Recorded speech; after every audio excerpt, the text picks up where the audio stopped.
Hello everyone, this is Lucy, and today in this video I will show you how to add transitions in Davinci Resolve 19. So it's really simple to create transitions in Davinci.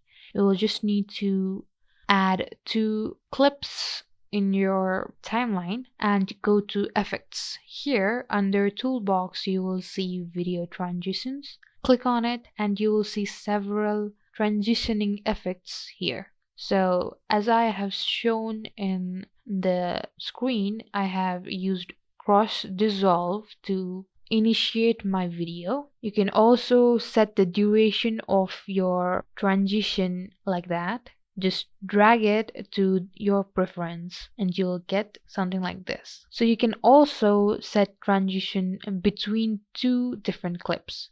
Here I will choose one from any of these. So as you can see, there are different transitions I can use in between two different clips. So I will be using this one, non-additive dissolve.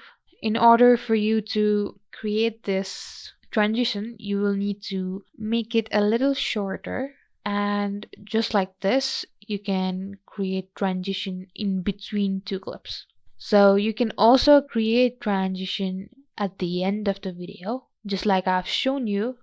I've used cross dissolve again, and that's how you add transitions in your video using Davinci. That's all for today. Thank you guys for watching. Like and subscribe for more tutorials, and I'll meet you guys in the next video.